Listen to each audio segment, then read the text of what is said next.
Hello again, Jesse here from the Financial Toolbox. Today we're in beautiful Lilydale. This is the Lilydale Assembly, and in fact it's the world's largest center devoted to the religion of spiritualism in the world, and it's less than 3 hours away from Toronto in upstate New York. This place is beautiful. It's such a still place, and it's been around for over 130 years. So if religion isn't so much your thing, but spiritualism is, well, this is your place. Beautiful place to talk about this week's question. In fact, one of my clients was saying, Jesse, why don't you tell us a story about why you want to write your own eulogy? Now, sounds a little bit weird, and I hear you out there if you're thinking the same thing. Writing your own eulogy, Jesse, isn't that a little creepy? Well, I was with you at the beginning. In fact, when I first learned it, I certainly wasn't into this idea.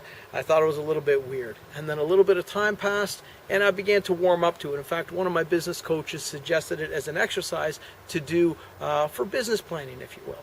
And then a couple of years later, as time went on, I'm really being championing the cause for my clients, and I've been telling people to do this for years. So there's three particular reasons why I feel writing your own eulogy will be a tremendous thing. In fact, the first thing is it'll help you clarify, laser focus on what you really want your life to be like, what you want your life to stand for, your legacy, if you will. So think of it this way. Why don't you play back the life of your dreams? Think of it from the movie, and you're playing from the backwards right to today's date. If you were to live the life of your dreams, let's say you expire at 90 years old, 95 years old, you've had such a beautiful life, you've accomplished more than everything you could have possibly wanted.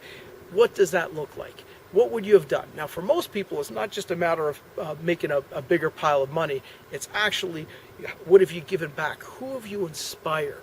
Who have you mentored? What type of time have you given? Have you helped a charity? Have you created a legacy?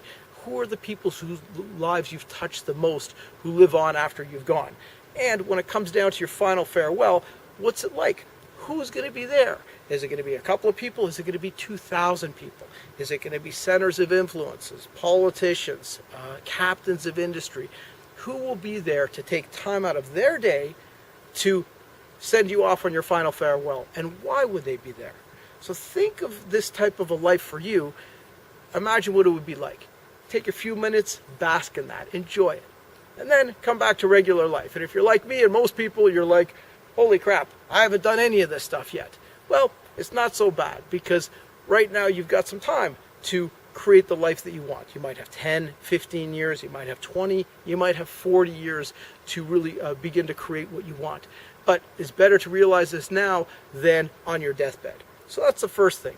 The second thing about writing your own eulogy is what it does is it manifests the power of intention. Essentially, it's like a laser focus on the law of attraction.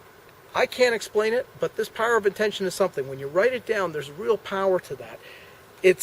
I've experienced it when all of a sudden you put something down, put it to paper, fire it, and forget about it, and then, X amount of years later, you're sitting in a place and you're thinking, holy cow, this is what I envisioned way back when. And it was out of my mind for such a long period of time. I can't explain it, but it really is a powerful thing. So really, you're drilling down into tapping into these ideas, and it'll make a big difference for you when you write down your goals. The third thing is it makes things a little easier for the people who you may leave behind. Ultimately, when you kick the can, when you croak, people are going to have about maybe 3 days to cobble together a farewell for you. If you've created a eulogy, well, they can use that as a bit of a guide to give you your farewell. Now, ultimately, you could say to yourself, this is what I want, this is what I want to be remembered by, but there's no guarantee that someone's going to read it. In fact, they might look at this and they might say, Jesse, he's done none of this stuff. I'm not reading this. Well, fair enough. But it's one of these things that could give you a bit of a kick in the pants to get it done, number one. But it'll also help people at an emotional time when you're no longer there to sort of give a bit of a direction on how you want to be remembered. And I think, helping out the people that you love is a real important thing at a time that they might need it the most. So for these three reasons, writing your own eulogy not only can be a tremendously powerful thing for yourself and the life that you can lead, but also for the people that you leave behind, and giving them a little bit of help at that time. I think it's a wonderful idea. I hope you take the time. In fact, writing your own eulogy isn't something you bang off in an afternoon. This is something that'll take some time, some thought, and dream big. I think it'll make a big difference for you. So I hope this helps. Please like the video, like the channel, share this out to people. I think this will make a big difference for people. Jesse from the Financial Toolbox signing out, and please keep your questions coming. I love to answer them.